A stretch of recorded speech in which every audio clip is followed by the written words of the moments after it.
Welcome back to another episode of Live with M.Dowe with yours truly, your boy Marcus Dow. Each and every Thursday, I go live with a new small business owner sitting down talking turkey about what it takes to start your own small business. It's truly an honor and a privilege just to be able to sit here with you each and every week, just to bring a new small business owner to you.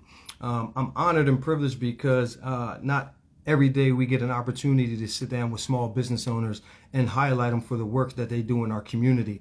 So I'm truly honored and privileged just to be able to do that each and every Thursday. What I'm trying to create here is a small business Rolodex of small business owners. I'm trying to be able to create an avenue where small business owners can connect with other small business owners and you yourself, my followers. So each and every Thursday, you can come here and you can catch me live sitting down talking to them, understanding what it takes to own a small business. Each and every week, I meet new people, I meet new areas of networking and avenues, and we just sit down and we just bust it up and we have a good time. So not only do I host small business owners, but I also host people that have support of nonprofits and even those that have a special story to tell. Sometimes we go through life circumstances and we need to listen to other folks that may be going through the same things that we're going through to be able to shine some light on ourselves. So tonight I have a new guest all the way from Chicago, Illinois. That's why we're on right now, because of the difference in time zones. So Instagram, work with me, help me out. Let's get this connection going so I can go ahead and bring my next guest on. Let's see who it is and we'll go from there. Here is from Chicago, Illinois. I hope we can go ahead and bring him on. This gentleman has a story that needs to be told. He just shot the friend request, so we're going to see if we can go ahead and connect. Shout out to all my people that's in the building, everybody that's on, everybody that continuously shares this live and is here with me each and every week, man. So shout out to my business owners that's on. Shout out to my previous guest that was on, and let's see if we can go ahead and get what's happening. He just shot me the friend request. I'm trying to accept it now, and let's see if things are going on. Shout out to Launchpad in the building, man. Shout out to Coach Ibn in the building, man. Shout out to everybody that's on, that's sitting here joining with me. Hopefully my guest is here. I see that they're in the room already. Kogan, if you can hear me, just go ahead and give me a wave, and we can try to go ahead and get you on. Go ahead and hit that accept. Kogan is unable to join. Let's see if I can send it to you, and let's see if we're going. Instagram is always playing with my emotions, ladies and gentlemen, but nevertheless, we always seem to be able to get it down. So, Kogan, if you can hear me, if you're seeing this live, you should see something in your toolbar that says accept this live.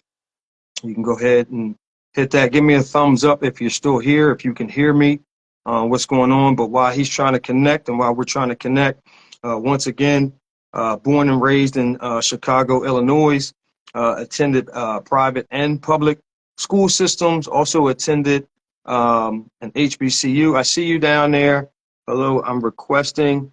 Make sure your camera and everything is on so that we can go ahead and connect. Yeah, bro, YouTube is the next wave, man. We gotta go ahead and branch out because they keep playing with my emotions.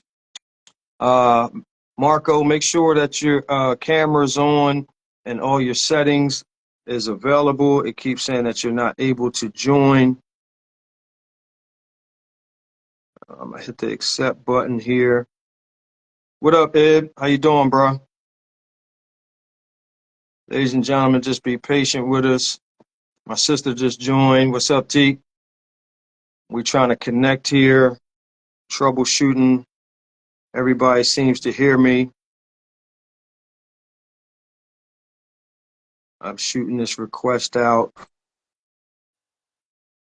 I see that you're on, Marco. I'm hitting the invite button right now. It says invited on my end. Make sure your camera and everything is on. So while we're sitting here and we're trying to navigate through this, we talked about life stories. And my next guest, once again, like I said, is from Chicago, Illinois. Was inspired by a previous guest that was on.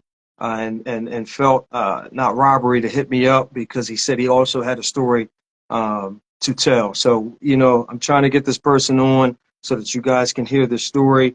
Do me a favor, Launchpad, Coach, Ibn, Teak, somebody also shoot me a request to let me see if I can bring you on, see if it's on his end of a network problem or it's on mine.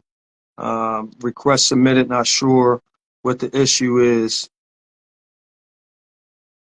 I just canceled my invite. Just shoot yours again, and we can see if we can get you on. My screen goes dark after the request. Never experienced that. We're going to see if we can get somebody else on right now. Go ahead, somebody, one of my previous guests, go ahead and shoot that request to join. So let's see if we can get you on and see if it's just his network or whatnot. So while we sit here once again trying to connect, you're live with M.Dowe each and every Thursday night, man, here at 7 o'clock. We got somebody who is requesting, let's see here. We're going to accept both and see if that actually works. Shooting again, I can see you. Okay. All right, so, man, my sister is here. Woo, yeah. Woo. All good, all good, all good. I know you wasn't anticipating being on, but it's all good. I thank you for being here. Shout out to my sister, man, Latika Leak, man, of LDL Designs, man. One of my previous guests here on Live with M.Dowe. So if you're looking for some custom designs and things for your household, everything, go ahead and hit her up. She's on my following page of Live with M.Dowe. Teak Leak, thank you for popping in. I appreciate you. You can go ahead and hop off now. There we go, Kogun. I see you. All right. There we are, man. There we are. Listen, sometimes all we need is a little bit of light to shine on us, man, and things happen. So, ladies and gentlemen, my guest is here, man. I'm here with Marco Mallard, man, native of Chicago, Illinois. Went to a public and private school system. Also went to a HBCU. Representative out of Chicago, Illinois. He was a viewer on a third party. Shout out to my man Ted McIntosh, who came on and told his story, and he was inspired by Ted's story. So he hit me up personally and said, "Hey, listen, man, how do I get on Live with M.Dowe? I got a story to tell." So, ladies and gentlemen, can we put some hand claps up for my man? I never met him before. This is my first time seeing him face to face. Mr. Marco Mallard, man, welcome to Live with M.Dowe. I really appreciate it. Thank you. Hello to all. How you all doing, brother?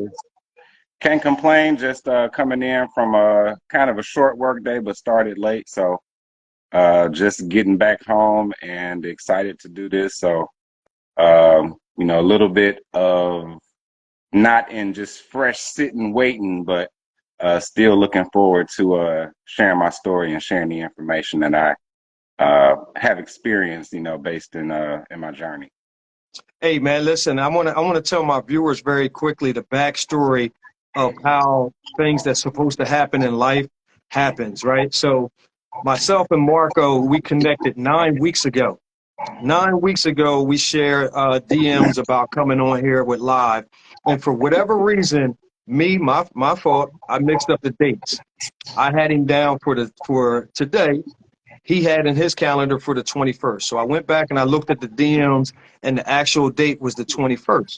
But Marco hit me earlier in the week like, "Yo, bro, listen, the date is coming up. You ready to go?" So I said, "Yeah, I'm ready to go." You know, so we hit up, we connected yesterday. I said, "You ready to go tomorrow?" He was like, "Tomorrow?" He said, I got you for the 21st.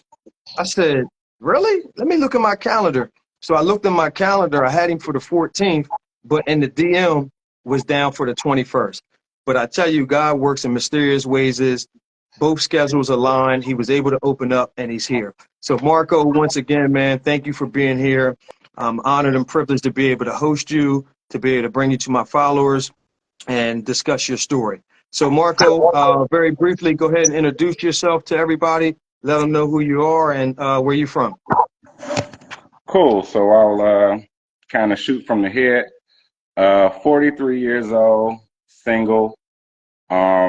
been, as you mentioned, born and raised in Chicago most of my life. I spent a little bit of time, as you mentioned, at Tennessee State University for a couple years, and then I did a little bit of stints with family members and in Mississippi. You know, just kind of scattered, early 20s, kind of looking for my way, but you know, short periods of time, and came back to Chicago. After I didn't graduate from Tennessee State, and came back home and got into real estate with the help of my grandfather, who helped me pay for my classes. And I did a little bit of hustling. I was, I was hustle man in Chicago, so a lot of people know me that way or remember those days with me. But I eventually kind of scaled up into marketing. I did promotional marketing. What do you call it? Corporate marketing, like when you see the music fests, food festivals, new product launches, and things like that. And all the while, I got licensed originally in real estate when I was about 20. And I actually got my first start when I couldn't start until I was 21. So it was later on in the year when I turned 21 that I actually began with a brokerage. So, career-wise, and that actually has a little bit to do with my drinking story as well, because those were the times where, I kind of was social, and at the same time, career-wise, professionally, still trying to do my thing, and also kind of, breaking out of or somewhat being more so of an adult, if that makes sense, versus being in high school and, reputations and, behaviors and all of these other kind of things that I'm, kind of growing out of, and, some stuff that's real, pretty much the same. I think I'm growing out of it, but, the 22-year-old version of it versus the 18-year-old version of it. So, yeah, that was, pretty much my career experience for, I've been doing it. I've been in real estate, and I did insurance for a couple years. I dabble in and out of a few things that are product sales related, t-shirts. I'm a creative, so, I do a little bit of this and that way. But mostly professional services, real estate career-wise, and then I reacquired my real estate appraiser's license, and that's what I do mostly now. Semi-active as a real estate broker, but mostly real estate appraisal work. And I actually stopped drinking in 2018, and I think I started probably when I was I think 17, 18. I probably didn't really drink much then. I actually had a little bit of a period after I got out of school, or after I was uninstalled, we'll say, from school. I went home, and, I was kind of determined to, not feel unsuccessful. So I spent a period of time where, I pretty much gave myself my own degree. I was in the books. I stayed in the library. I was always studying. I got a few relatives that can attest to that. They always saw me with a notebook at my computer with a book. But for about 3 years, I barely drank. I might have had 2 or 3 drinks a year. So let me just stop you right there and give people the backstory of what we're going to be talking about tonight, because everybody knows that Live with M.Dowe is basically about small businesses, about nonprofits, but we also dabble into life stories. So for everybody that's watching right now, those that's going to be watching later, we're about to dive into Marco's life story. Marco is here to be a testimony of life experiences, of what's going on in his life, how things kind of spiraled out of control for a period of time, dabbling with alcohol and what it did to his life. So for those that's watching right now, we're going to be talking about a life story of how alcohol played a part in his lifestyle and where he is right now. So Marco, you're saying around like 18 years old is when you started to partake in alcohol. Is there any Experiment, I'll say. experiment alcohol? Okay. So let's lead into that. Was there a back history of alcohol in your family that led you to that, to start this process, or this was just something of experimentation because of your social life? I think it was more of the latter. I'm not going to say that family life was a zero impact, but I'll say that it was a small impact. Most of my family weren't drinkers or weren't heavy drinkers. It was interesting because my father's father, so my father wasn't a drinker, but my father's father was a heavy drinker. And my mom was, she was all my life, she's been a wine drinker. Excuse me. And, most of my aunts, uncles don't drink or drink lightly. So, yeah, I think it really more so started socially. Started socially. So you began socially hanging out with probably cousins, with colleagues or classmates or whatnot. Um, Once you started drinking, was this something that brought enjoyment to your life? Were you just a social drinker, or how did that operate for you? I'll say that it was a few things. It was social. In hindsight, as I got older, I realized that a certain part of it was definitely acceptance. Um, being cool. I think I kind of had a few motivations drinking wise, like I kind of started drinking with beer, and I was a taster. I didn't really drink beer, and so when I was younger, it was more so tasty drinks, and not just tasty drinks, but tasty drinks that could give me a buzz. So I tried a lot of different things and didn't really have a drink or didn't drink consistently enough to, you know, stick with anything or have a routine. Um, so yeah, I'll say, more so at that age group, it was probably associated with, Friday nights partying, things of that nature. Um, yeah, and it was, kind of situational because I was still, I was early 20s, we'll say, and I was still kind of in my own little hermit stage. I stayed in the city, and most of my social network, my peers, the classmates, they stayed in the suburbs. So I grew up in the suburbs, lived in the city originally, and moved back to the city. And at this point in time, it's kind of been like about half. Actually, I've been in the city of Chicago more longer than I've been in the. I lived in the suburbs. But with that being said, I wasn't situated with these with my social network. So after it was over with, I went back home and I came back to the suburbs to hang out, whenever that was, which wasn't necessarily every weekend. So when did you start to notice the progression? You said that it was a sociable thing. You didn't really have a drink of choice. You was just drinking, flavorful things. When did you see the escalation or the progression into furthermore? I'll say that I'll say probably maybe in my early 30s. Yeah. I'm sorry, I didn't catch that. You were breaking up. Sorry, my early 30s. Okay, that's when you started seeing the progression. Now, did it start changing your everyday lifestyle? When did you notice that it started to become a problem?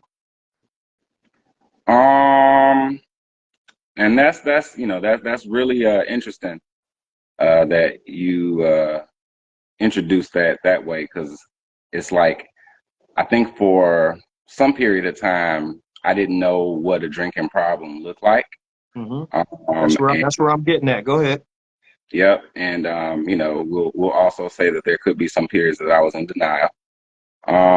So I think when I probably recognized and what the habit was probably more so the every weekend drinking or mostly every weekend type drinking, which, kind of faded in and out for me. Periods of time, maybe summers, depending on who my closer friends were at the time.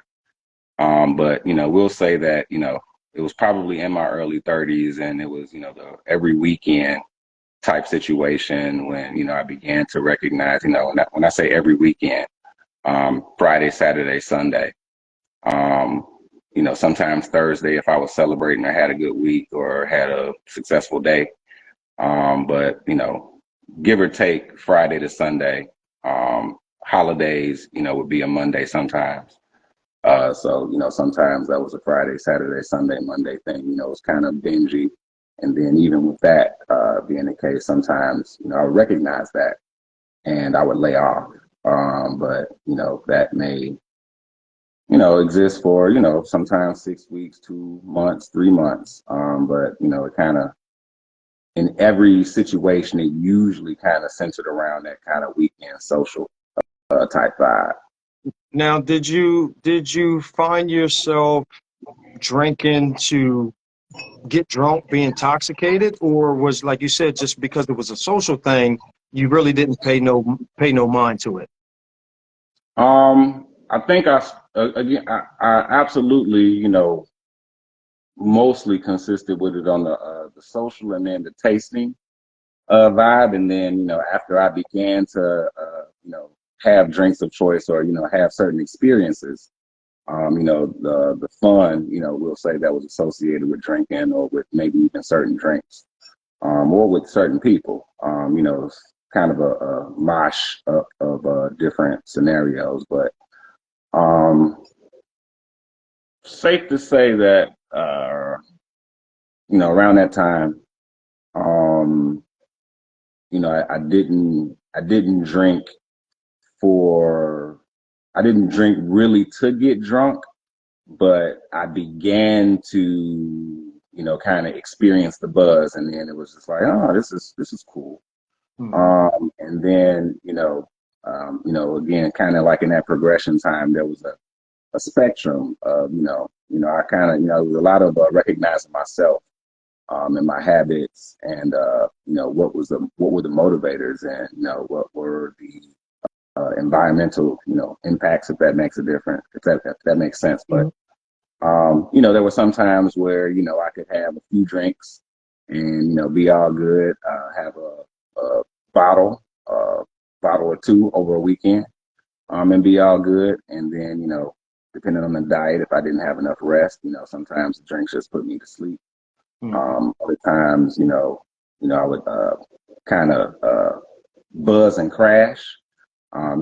Sleep, and being like that at the bar, definitely was a part of my experience.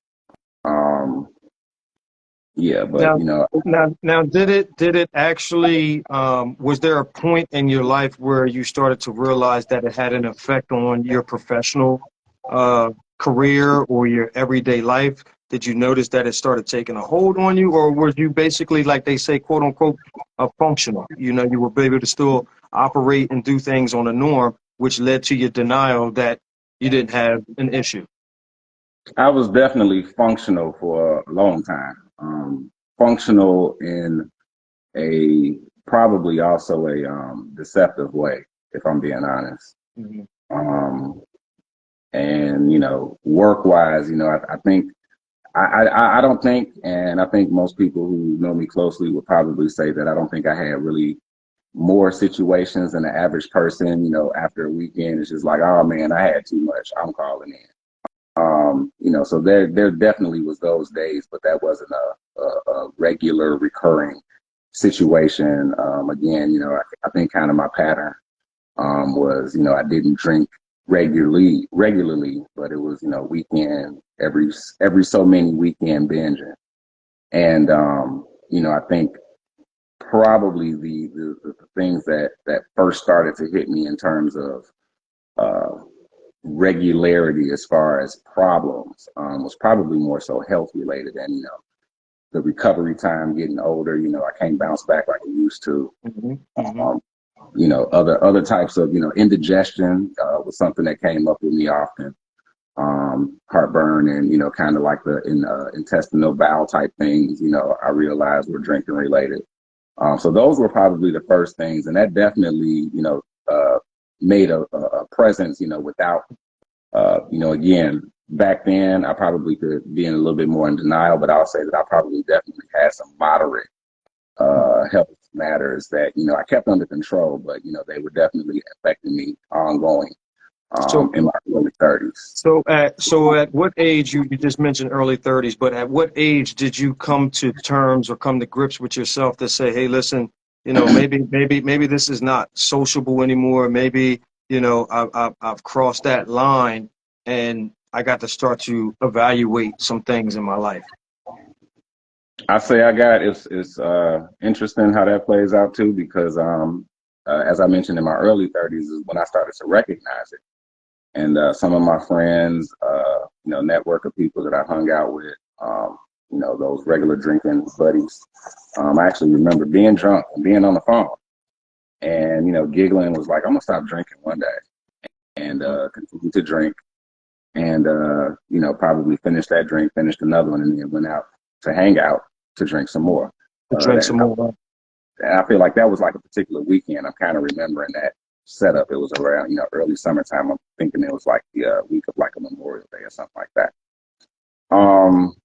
But I'll say that was in maybe 2013-ish.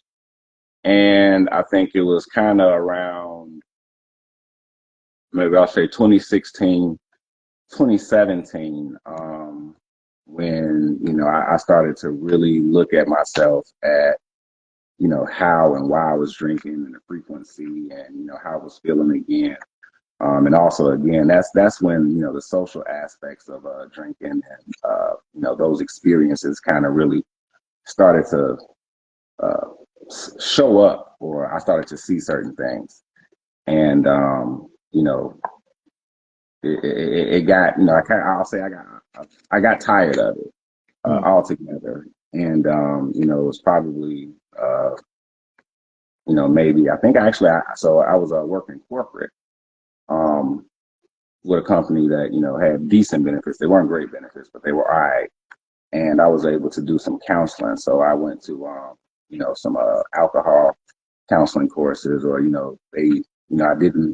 couldn't really, Alcohol Anonymous at the time, or whatever it wasn't really easy, or something about the location, whatever it was. So I kind of did a general treatment program.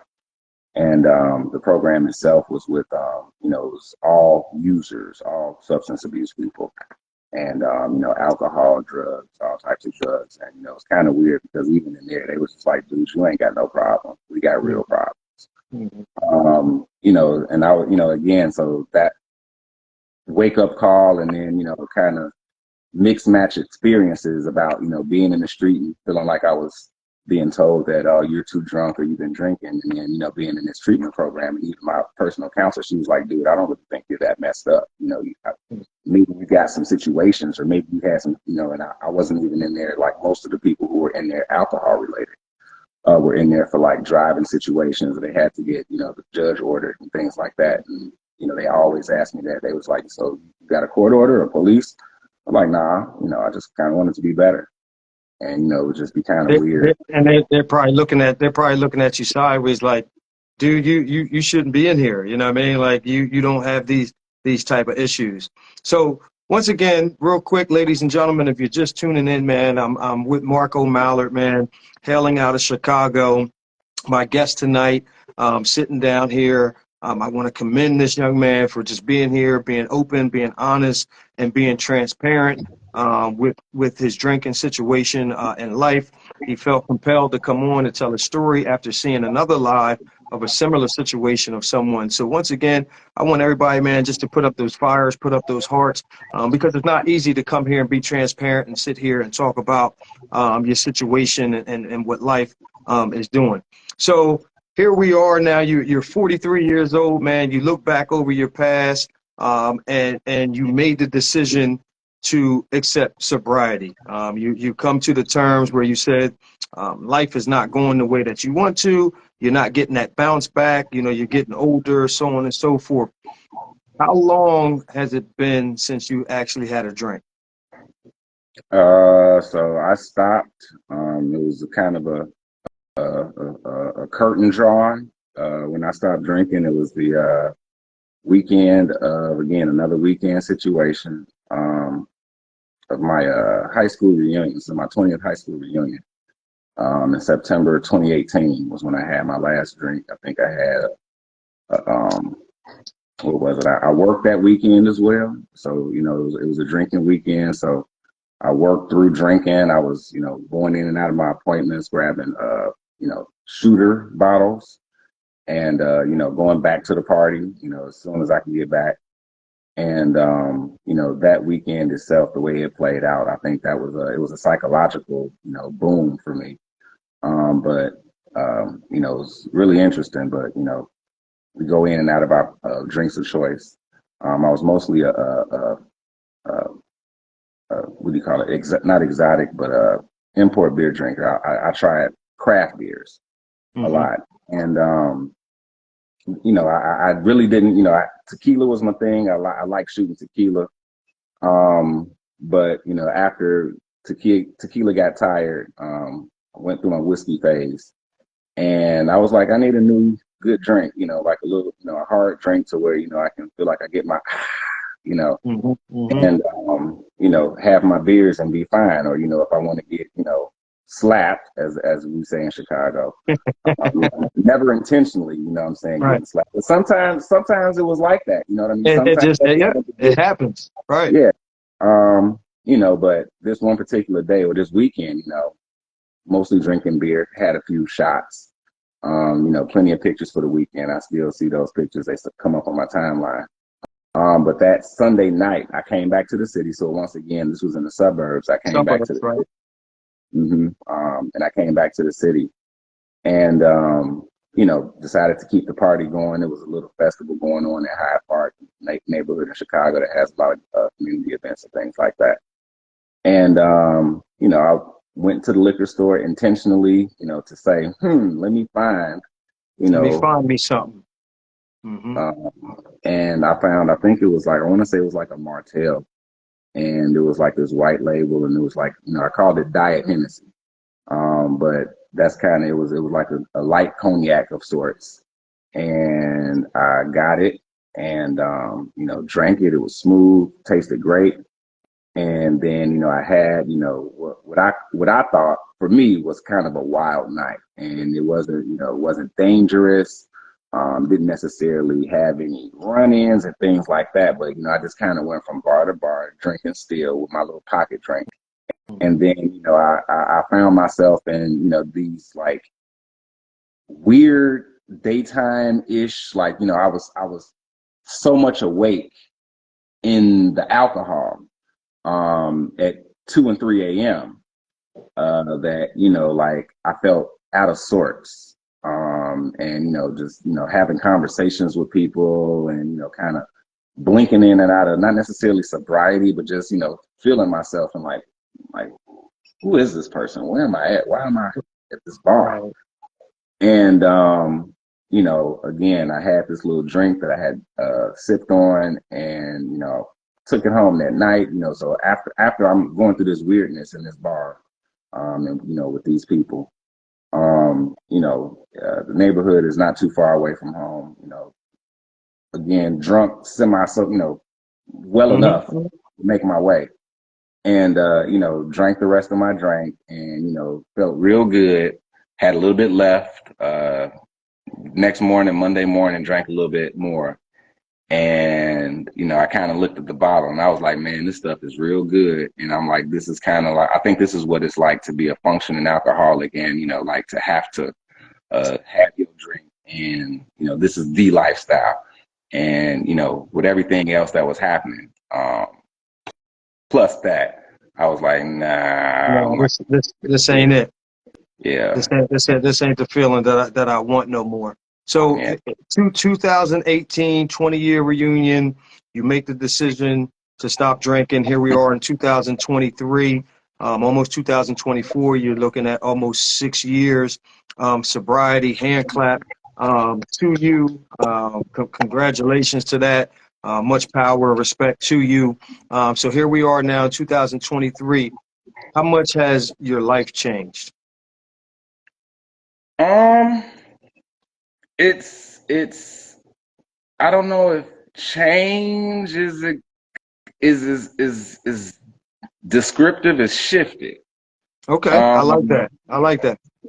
I feel like a lot of things shifted. So, nothing was really probably the most drastic changes were my health and my bank account and my time. Those things definitely changed. But as far as altogether, most other things, more so shifted. So even, like as a part of that um, quitting period, before and after, I was in a committed relationship. And, even the behavior of my then girlfriend, kind of changed. Close friends, those things kind of changed, shifted, seemed as if, some people were excited. Some people didn't make a difference. Some people kind of second guessed me. What happened? What did you go through? So there were a variety of situations that, kind of more so say like, yeah, they shifted. And then, me, I kind of became more observant, way more observant. I think after I stopped drinking, I became way more observant. I think there was a period of time to where it's like the fog had to die down. And, I was clearer, definitely had more energy. That definitely, happened a little bit more suddenly. Um, but it taught me a lot about myself and about the world around me, and about people. And, you know, I'm kind of a student of sociology. So, it has been an experience. And, I'll say altogether, I've definitely become clearer, less distracted. And, sometimes, I started to listen to a couple podcasts when I stopped drinking. And again, I started to hear that stuff and I was just like, man, these people got it bad. Right, Um, right. I ain't really that far off, didn't feel good about what was going on. And, I also kind of realized that even my drinking experience and how I felt about it, had a lot to do with, my own self-esteem, how I felt about myself, how people around me, viewed as a drinker, some of those things that, happened when I was drinking, some of those things that were, again, I could be a clown, I could be a comedian. They say that money and alcohol makes you more of who you are. So, there were times where, my behavior may have been seen as startling or, oh my God. But, now that I'm sober, I'm like, yeah, that's kind of who Yeah, I was, it but was. I So was more Marco, expressing so Marco, myself. let me ask you, support systems, if any, how important were support systems, if you did, that help played a part in your decision making to stop in 2018? I was my own support system. I stopped cold turkey. That's what's And, up. I say that the resources that I used, there was a specific podcast that I listened to, that again, that was just bouncing off that I listened to it pretty regularly, almost daily, sometimes multiple times, multiple episodes a day, kind of catching up because it was a couple of years old. And I'll say, I won't say that I had a zero support network, but I had a few friends that I could, just kind of, hurrah with and say, I haven't had a drink. And, it was good for you, and a couple friends that, I could hang out with still, despite the fact that I wasn't drinking. And, it wasn't really necessarily celebratory events or uh, the reason that we left out, but it would more so be the idea that, somebody might have a birthday party or something like that. And I'm meeting the guys and meeting the folks out. And it's like, how long has it been? Good job, so, a variety, a scattering of friends and family, that, kept up. And, I say that probably was my human support network. Um, that's pretty much. Phenomenal. What do you hope that your story, um, what do you hope that the viewers can get from your story? Um, it's a lot in the experience. I want people to understand why they drank, what it does for them, what it doesn't do for them. To understand those childhood experiences and some of those uh, young life impacts that influenced the reasons of the why behind what we drink for. So not necessarily drinking or just substance abuse, period. And what it is we might be trying to hide or deflect or run from. And that one of the things that I actually like from the other brother, I think it's Ted, Mm-hmm. story, was that he was able to be himself um, without drinking, and it's kind of like quick-witted, play no games, take no shorts. It's like I saw that in him, kind of before and after his drinking. And another thing that I kind of resonated with was, again, once I had been not drinking for a few years, one of the stories or one of the experiences that I had is that I felt more kingly. And I think that the one of the things that I recognized with Brother Ted was that he recognized himself too as being a little bit more slumped with drinking, and a little bit more alert, sharp, self-worthish, I guess. I can't think of the words of the Mm-hmm. term, but I recognized that that was one of the things that I resonated with. And then another thing that he resonated with was when it's like I'm celebrating not drinking with drinking. And I had that experience too. And I was celebrating so many things with drinking. And but when he said I was thinking about celebrating not drinking with drinking, he's like, this is stupid. It's a stupid, right? It's a Yeah. stupid. So, Um, so let me ask you. So, for somebody that's going to view this right now, or that's going to view this at a later time, that's experiencing something similar to your life, what would you tell those individuals, or what would you want them to get from your story right now? And you briefly just touched on that, but what could you tell that individual speaking to them right now? and run that by me one more time because I want to make What sure I answer.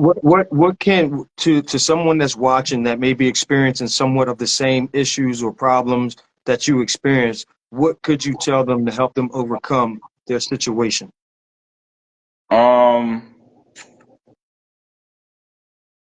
I can just kind of throw it in a bucket and say self-worth, self-value, self-respect, um, self-understanding, recognizing yourself, and knowing, your motivations, your goals in life, what you want, what you don't want, a lot of, introspection. I would say to someone who is in a similar space, be introspective and be honest about where you are and what you want, and why.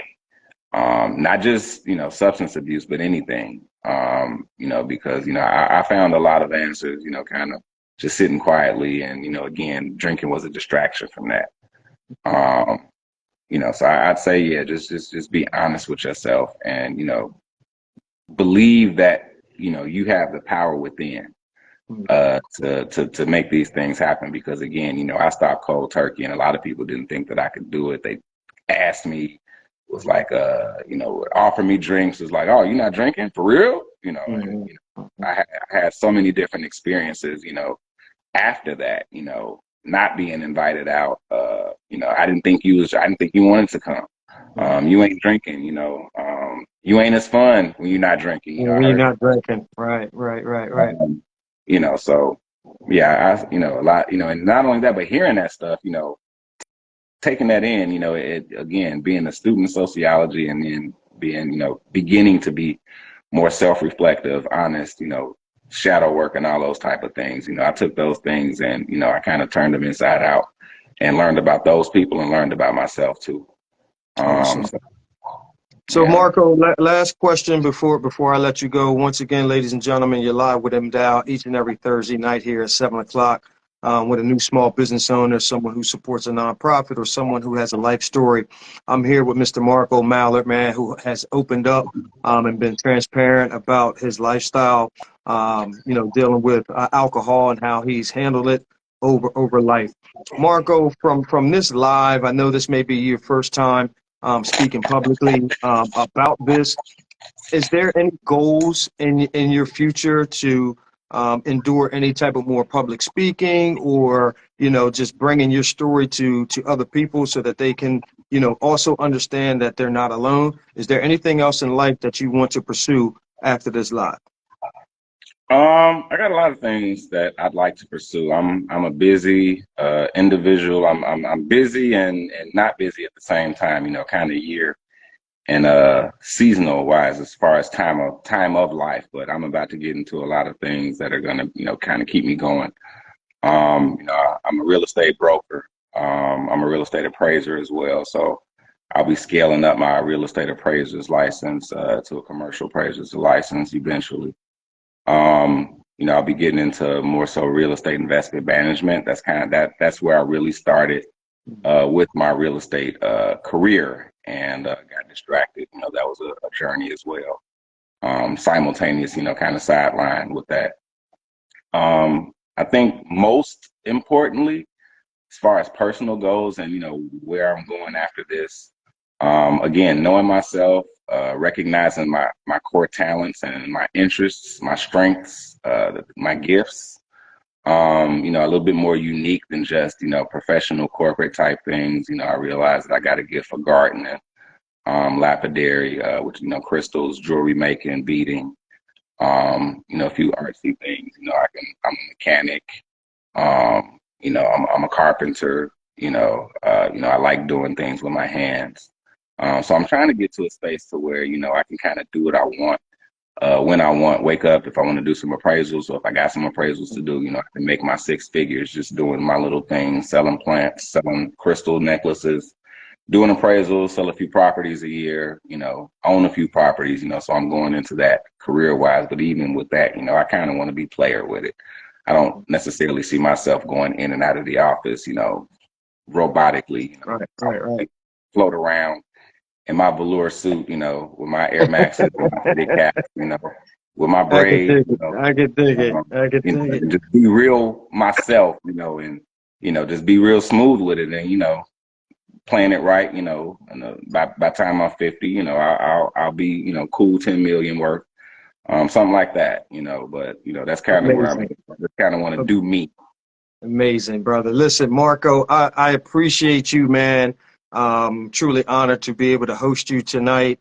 I thank you just for being an open book. I thank you for being transparent. I thank you for coming here and telling your story, because I know that's not something easy. Whenever we deal with troubles or things in our life, we tend to want to internalize it, especially as Black men. You know, we want to hold on, and we're not able to communicate our feelings and things of how things go on in life. Big, So for you to be I'm able to big come on here, expression. yeah, for you to be able to come here and open up your life, man, and tell us your story, man, I truly appreciate it. And I just ask that you remember, when you making your $10 million, man, remember you were right here with Live with M.Dowe, man. No doubt. I got you down. I got this down. Like, this is an experience for me. It's, you know, this is one of many. I plan on doing something with my voice. Absolutely. Listen, hey, brother, hey, from Chicago to New Jersey, we have now opened up a new connection, man, a new network, a new friendship, a new bond, man. So my line is always open, man. It doesn't stop from here. It doesn't stop at this live. You ever need any assistance, you ever trying to branch out, you ever come to the East Coast, man, you know where to find me. Hit me up, man, and we can definitely connect. No doubt, man. I really appreciate it. Thanks to the viewers and thanks to anybody who got a piece or a slice of anything from my story. I just want to share and just give a little bit of something for somebody to, you know, help them on their way, help them on their journey. Ladies and gentlemen, man, put them hearts and put them fires up once again, man. This is Marco Mallard Helen from Chicago, man. Live with M.Dowe each and every Thursday night at 7 o'clock. You'll be able to find this video on Facebook. You'll be able to find it on YouTube and all other social media, man. Marco, man, you be blessed. Continue to stay strong, brother. Same Continue to to you, hold my your head brother. high and continue to represent. You got it, man. Same to you. All Appreciate you. right. Thank you for being here, brother. Have a good night. Yep, be easy. Stay safe. Yes, sir. So, ladies and gentlemen, once again, you're live with M.Dowe each and every Thursday night here at 7 o'clock. If you own your own small business, if you want to highlight your small business, if you have a life story, you have a nonprofit that you support, and you want to come here on Live with M.Dowe, hit me up. You can find me at mrmdowe@yahoo.com. You can find me here on Instagram, or you can find me on Facebook. Love, peace, and happiness. Good night.